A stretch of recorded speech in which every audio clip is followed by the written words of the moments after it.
Hi, hello, and it's good to be with you once again. In fact, it's lovely to be with you. And so let's see what we've got coming up. And there's a lot. There really is a lot. So let's just see if we can break it down into the component parts. On the 18th of June, we have got Mercury going retrograde in Cancer. Mercury is all about our communication, and it's very, very much about how we understand and take in information. In this particular context of the retrograde, the focus for Mercury is on what we call the lower mind or the conscious mind. So in this particular retrograde, it's not about messages coming in from our higher self at all. It's a little bit about us going in and really having a good look at the issues that we have been, let's say, either not focusing on, for want of a better way to put it. And we're going into the sign of Cancer. Now, Cancer is really interesting because Cancer is a water sign. It's all about emotions. And Cancerians normally get people. They normally really understand where people are coming from, and they really read body language and aspects like that really quickly with a great deal of skill. They have got a really high emotional QI quotient, unbelievably high, and tend to be very intuitive and also quite passionate because they're very in touch with themselves emotionally, they're in their emotional landscape. So now what we've got is we've got this retrograde happening, Mercury, the great communicator, going retrograde in Cancer. And what is going to happen, because it is dealing with the conscious mind, we might find ourselves being way more over sensitive to things that people are going to or may do, or as you say, we're going to get a little bit blurry with how we're reading people, and we're going to be far too oversensitive to that. And we could also get into a little bit of a stuck record in terms of just going over and over the same thing. So this is the thing that we're going to be doing in the retrograde, going over and over these messages or these thoughts that are going around us. The nice and positive side of it is there's going to be a great deal of introspection about how we think, who we are, and how we communicate. And not just the fact that we read people, but it's also going to be what do we do with that information. So this particular retrograde, the way to manage this, if we find ourselves getting stuck in this sort of whirring, going over the same thought, the same conversation, the same thing that's happening, is to remember that it's a lower mind. It's not higher mind. So the way to break that pattern is to go into the higher self. And the easiest way, of course, to do that is to go into meditation or prayer or whatever you need to do. And we've been talking about the need to really go still and listen. And this is very much about, if we find ourselves covering the same conversations, either in our internal dialogue or with individuals, then we've got to stop because we're not making progress with anything. And the way to break that channeling of this grinding on the same path is to go into the higher self, so as to go into meditation or prayer or go quiet and just listen. I think it'd be a really nice exercise if you do find yourself in that state, or if you want to max out what you can from this introspection. It'd be very, very nice to meditate or use a candle and really go into the flame and use that as a way to get yourself centered and focused, and to really get some clarity and some cleansing of the mind, so that you can make a breakthrough that's there waiting for you.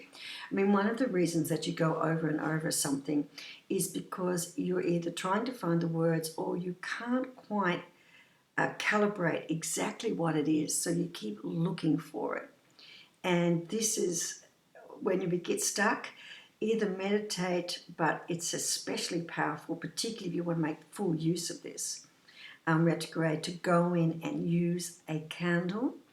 And of course, then it needs to be dark or semi-dark, and really focus in on that candle and allow your mind to just immerse itself in the flame.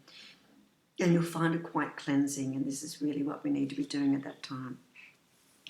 Now, not long after that, in fact 2 days after that, on the 20th, is the Sun is also going to go into Cancer. And I'm just going to talk about the Sun going into Cancer, and then we'll go on and I'll do some other linking because it's quite fascinating. So the Sun's going to go into Cancer with Mercury in retrograde, and that's going to be really interesting because the focus for the Sun going into Cancer is actually on emotional security. So this particular focus for the Sun going into Cancer is what's going to make us feel emotionally secure, and what is it that we need to feel emotionally secure. And this is going to be doubling up because Mercury going retrograde in Cancer is actually going to push some of our buttons around security, emotional security.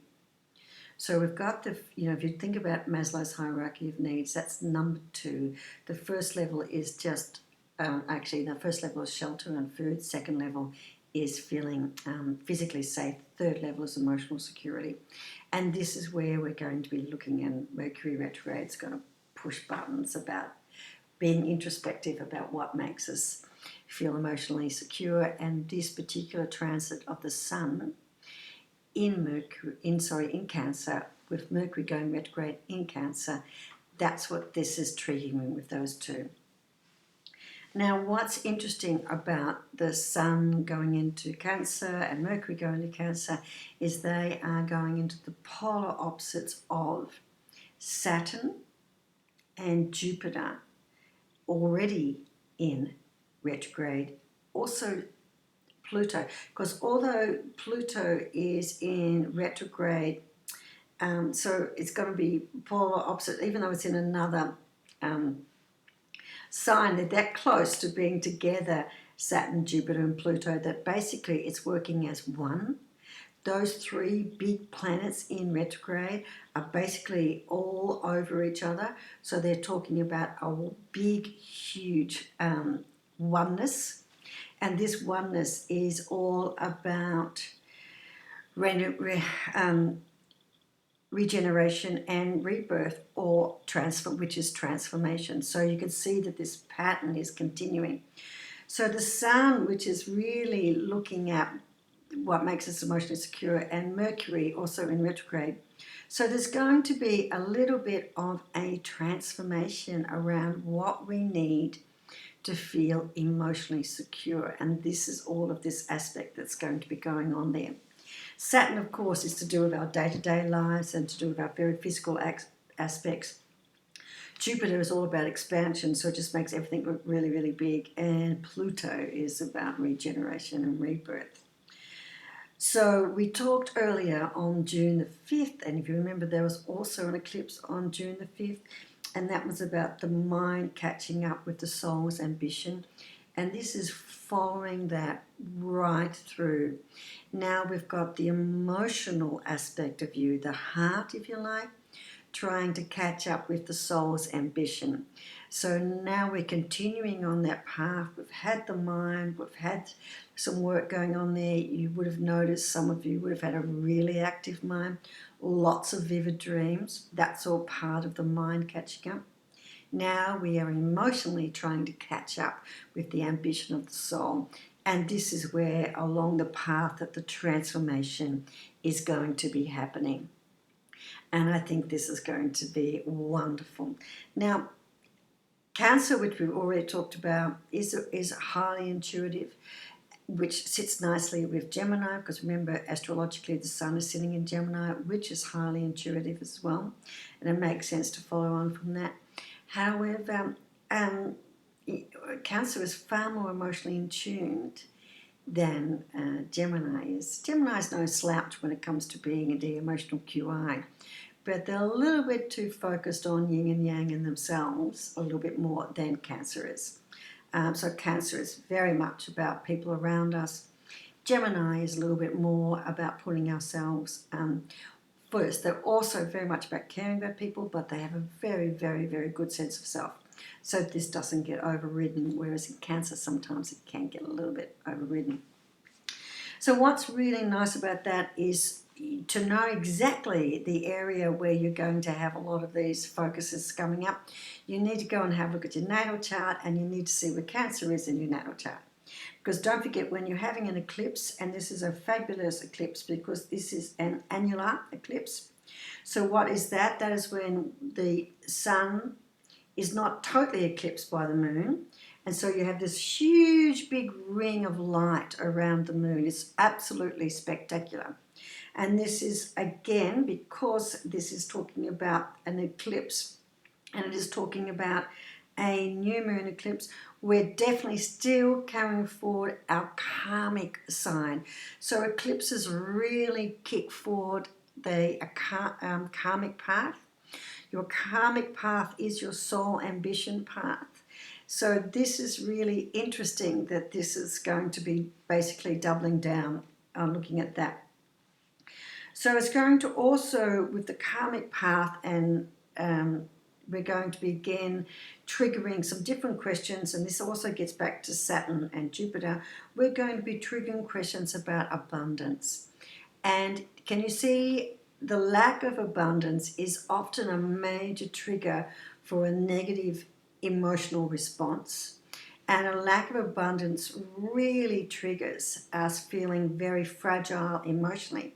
Whereas feeling abundant really makes us feel emotionally quite buoyant. So you can see how abundance and our emotional mindscape are linked. And this is one of the things about being on the physical world, is getting to understand what it is about our emotional self and this feeling of either abundance or a lack of abundance, and how that really triggers within us how we're feeling and how we see our world.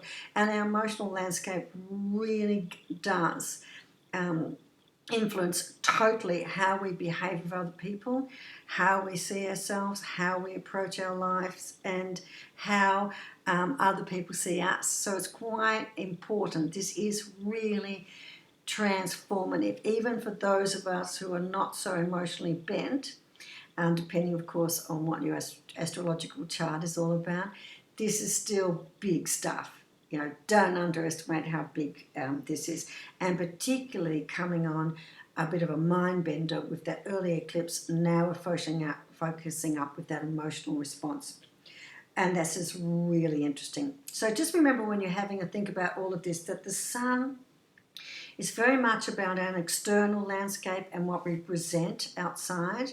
But given that this is a moon solar eclipse, so the two of them are being both triggered, and the moon is about our emotional internal landscape, you can see that if we can change our emotional internal landscape, we change the way we appear on the outside. And sometimes the effort it takes us to appear in a certain way on the outside, we really pay for that emotionally. So this is this time again to get in line, to get everything balanced out. It's another balancing out moment, and this is going to be again very, very, very important for us to get our act about that. Now, in August the 8th, I'm just going to give it to you right in the middle.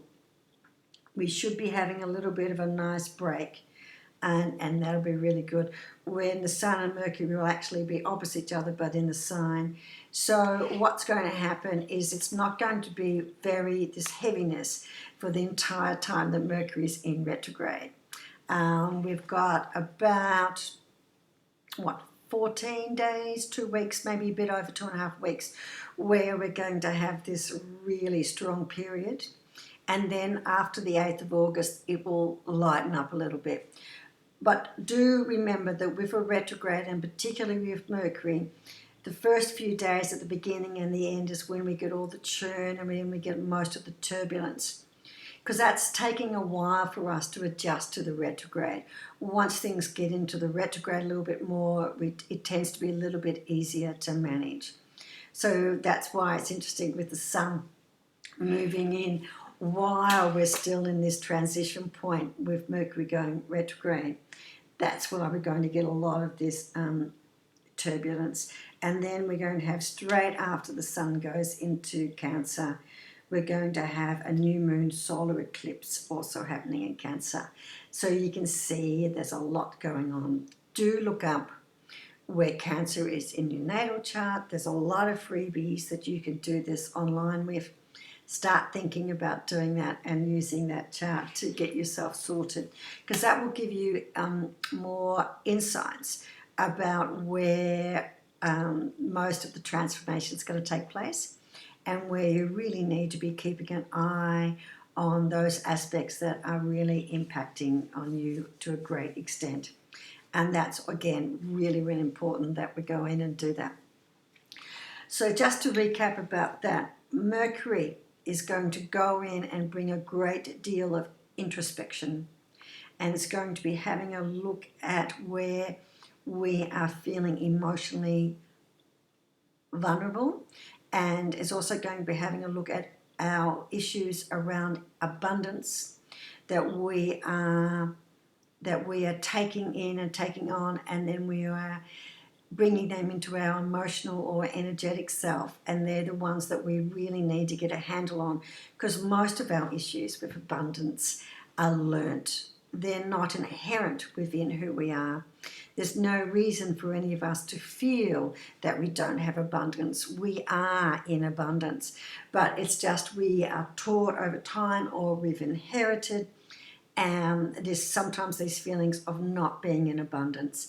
And abundance is different things for different people, because we have different values. So that makes it really important for you to go and have a look where Cancer is in your chart, to give you more insight into where those issues about abundance might be targeting in terms of your life and your lifestyle. Now, what is also happening with that is that what is nice is that Cancer is the sign of great emotional QI. So despite the fact that Mercury is going retrograde, we will have these great flashes of intuition, and we'll begin to understand that. Cancer, though, is very focused on other people, so you might find you're getting intuition about other people, and other people getting intuition about you. So do use your tribe. Do use people you trust who are emotionally keyed in to you, who can give you spot on information about where you might be displaying your triggers and responding to triggers in different ways. So that's something to be having a little bit of a think about. Retrograde season continues because Neptune also goes retrograde in Pisces. And remember, the sun, from an astronomy perspective, is in Pisces. So Neptune is going to go retrograde in Pisces. What's nice about that is it's quite comfortable, because Neptune is retrograde in Pisces. Oh, and similarly, Mercury is all about communication. Cancer is all about communication. So Mercury is actually quite comfortable in Cancer as well, just to hark back to that. So what we've got is Neptune retrograde in Pisces, so it's retrograde in its ruling planet, in its ruling house. How lovely, totally at home. But this will bring into us dreaming, right, and inspirations, and this cyclic or psychic ability is going to be highlighted with Neptune. And that's happening on the 23rd, so very close to the 18th, and the 21st is, and the 20th, so very close. So what we will do is we'll be able to get some really big insights. It's like we're doing a deep dive into the murkiness, if you like, of these emotional aspects about ourselves that we want to keep hidden. Did you hear what I say? That we want to keep hidden. So this is going to take us into places that we sort of know of, but we certainly don't necessarily want to explore. So again, I need you, this is why I want you to think about doing a meditation with the flame to go into that focus, is putting on extra light, and it might be a really fabulous time to actually do that on the night of the 21st, on the new Moon Solar Eclipse. But use it regularly if you find yourself getting stuck, or if you find yourself being a little bit overwhelmed. Go in and spend some quiet time. We might want to spend some quiet time over these next 12 months. So Neptune in retrograde, with Mercury going retrograde in Cancer, we're going to be really digging deep into areas we might not want to dig deep into. Now remember, you are safe in your heart space. You are completely loved and safe in your heart space. So the other meditation I want you to do is go into your heart space. I'll put up a link to a heart space meditation so you can use that. It's for me, it's free, and you can use that if you want to do. And that might be something really wonderful that you might want to get in as well. And that could be really good. And I did a really interesting meditation about releasing ourselves from suffering, which has got to do with emotional attachments. It's very much based on Buddha's practices,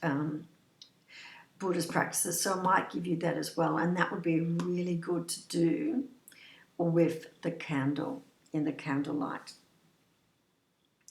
Now, the good news is as well, and this is all really good news, because the soul journey has a plan for us. There is an ambition there for each and every one of us. And it's designed specifically for us to reach the state of total fulfillment. And this is what is absolutely beautiful about that. And total fulfillment on an emotional and spiritual level. It's not about emotional fulfillment from things on this particular planet. So this is what it's about with the soul. But of course, we're living on the planet, so the fulfillment that we get from our soul is then interpreted and translated into the physical lives that we're living, and that is exactly what happens. Venus is coming out of retrograde, so we've had this opportunity to go in and have a look at our values and what is important to that. And now we've sorted out some values, we've had some messages, and now we're looking to act on that. That's going to happen on the 25th. So that's really, really nice that Venus, which is often about our values and our emotional responses to things, has come out of retrograde. So that's going to make this a little bit easier. That's going to happen on the 25th. So by the time we get to the 25th, things will start to lighten. By the time we get to the beginning of July, with this Mercury retrograde, and Neptune retrograde, things will have lightened indeed. So we've only got a couple of weeks to work with this energy at its zenith. And I really want us to make sure we take some time to do that. So please take some time to do the flame meditation, and I'll put the links to the other two meditations in the description. I often don't put much in the description, but this time I'll put those links in. And that's going to be really interesting time. All right, so let's see what the cards have got to say. And I was going to do some tarot, but nothing is really popping out at me at the moment about tarot. So, yeah, let's do which pack to use, but definitely I'm getting called to work with the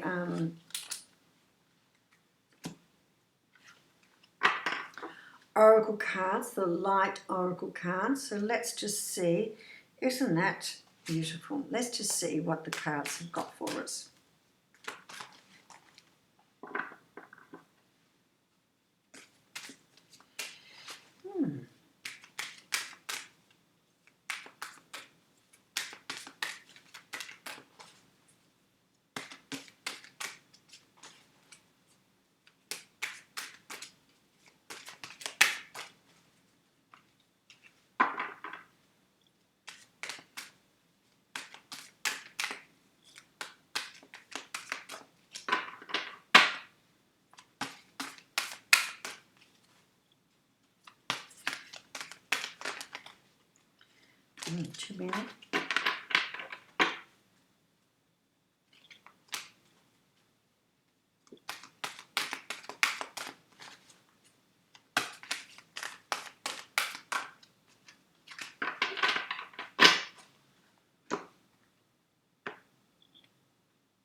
Karmic clearing.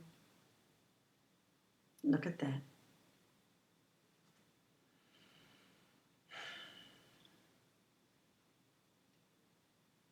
This is a really big time of release. And remember, I spoke earlier about the fact that we may not want to go in and look at the things we're being asked to look at because we would feel too uncomfortable with them. And the reason that we're going to feel a bit uncomfortable with them is because they're karmic. They're big, big life lessons. And we need to start to get really, really comfortable with big, big life lessons. And this is a great time to clear them. Naming something, going in and looking at it and facing it squarely, it diminishes the power of it so much, and we really get such a huge release. Okay, fantastic, karmic release. So let's see what Guilin has for us.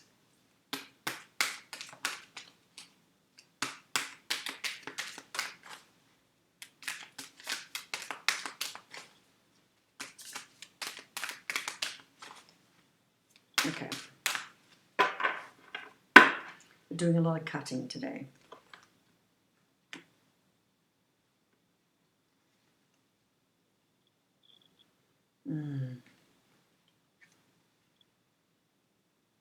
Empress of the Pearl, can you see?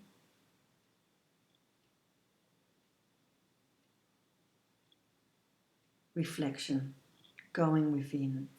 So the pearls were prized for their purity, but the greatest pearls that they wanted were the pearls that had the highest reflective surface. So when we're looking at the Empress of the Pearl, we are looking at going in. And can you see the ring around her head? So this is almost stimulating the eclipse itself.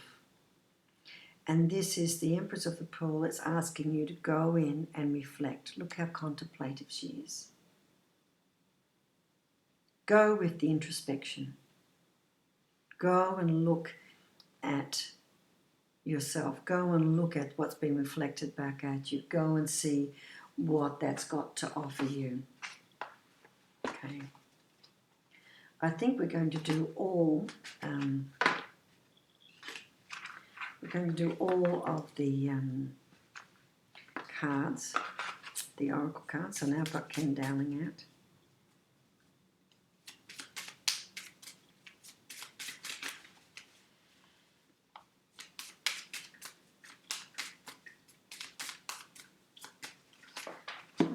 Flew out. Oh, look at that. Remove protection. So remember I said we're going to go in and we're going to be asked to have a look at things we don't want to have a look at. So whatever we've been stopping ourselves from having a look at, it's really time to go in and look at it. Okay. Release all your fears, insecurities and negativity, and you will no longer need protection. When you stand bravely in the light of your love, you will naturally be protected by all of the spirit. I'll do that again. When you stand bravely in the light of your love, you will naturally be protected by all of spirit. Armored protection restricts, obstructs, and rejects your learning experience and the loving energy you are striving to create. Wrap yourself in pure love. There we are. Stop pretending. Let yourself be fully exposed and stop pretending. All right. And before we look at the master cards, Okay.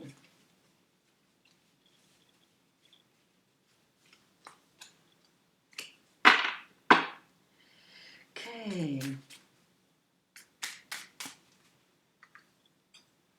Let's have a look at universal symbols.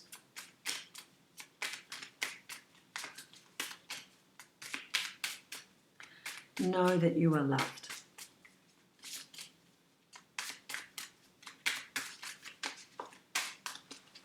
Oh, jumping. Oh, we've had this one before. No. Beautiful card. Soul healing. Sorry, I'm having to do a deep dive. Soul healing. All right. All souls journey through infinity on their way to eternity.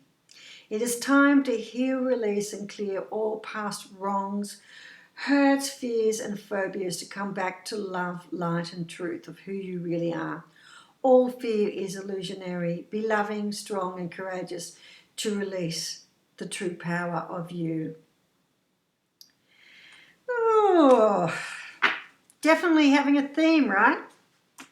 Last one of these cards, Ken Dowling, and then unusually it's the Chinese tarot deck, which is very pragmatic.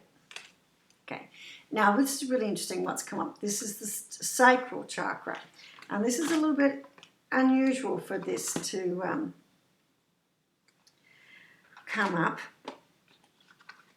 but it's really important. And the sacral chakra, in terms of healing, is an important sacral charge. Charge was what I said, charge, which means energetic charge. The sacral chakra nurtures the energy of your emotional and sexual body. Know your relationship with your masculine mind, feminine heart, child spirit energies. How well you accept, believe, and trust, embrace, be, and love yourself will reflect in all your relationships. So that's sacral chakra.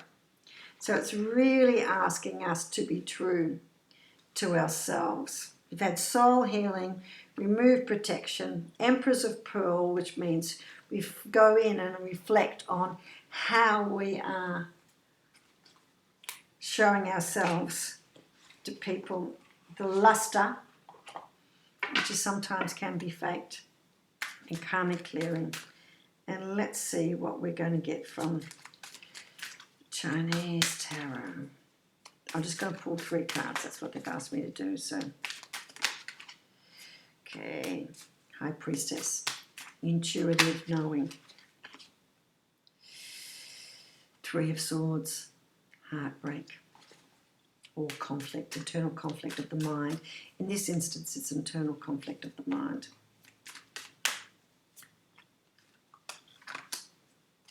Sorry, that wasn't a card.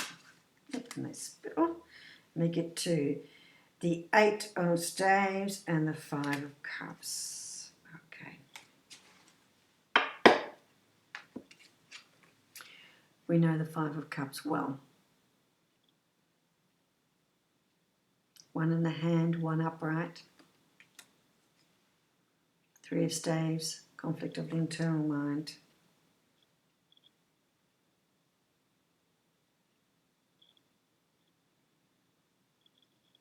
And the 8 of Staves. Okay. Everybody's ready to act. The Master is teaching. And we're defensive. High Priestess was the first one out. Intuitive self. Trusting who we are at the most basic of levels.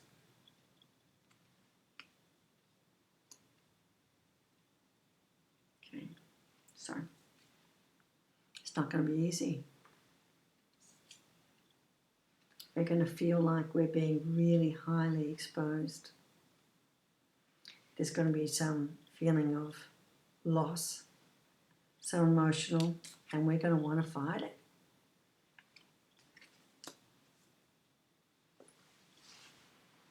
But just remember, that's your lower conscious mind. as your lower mind, the conscious mind, that's asking you, protecting you, and that's its job. The conscious mind is there to protect us, and it does the job really, really well.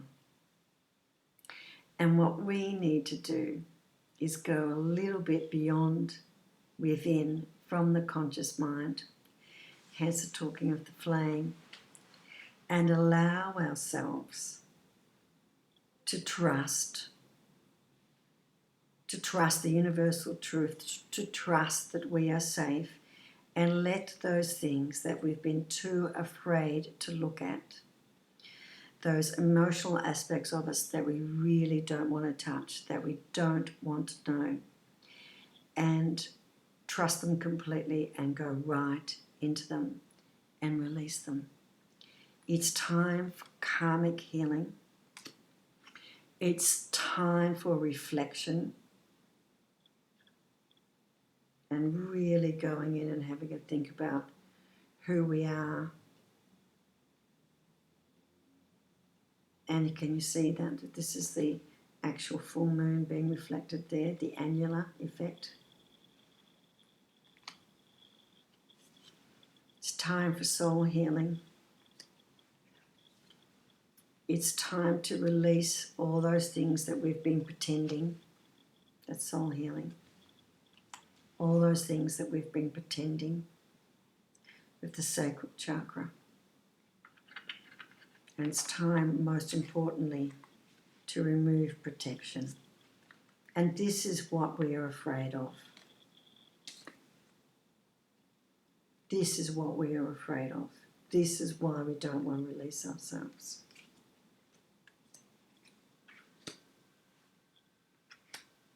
But trust and release yourself.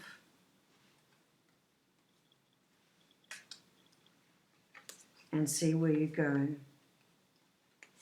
Because there's a lot waiting for you. And right now, we are not living our potential because we are too scared. We are too scared to face our demons. But our demons are just that. They're our demons, no one else's. We created them. We can get rid of them. We can uncreate them. And just imagine a life without demons.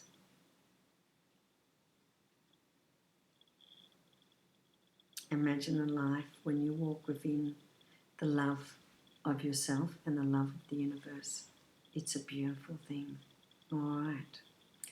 Thanks for spending some time with me. It was lovely. And this is an intense karmic time, but we're ready.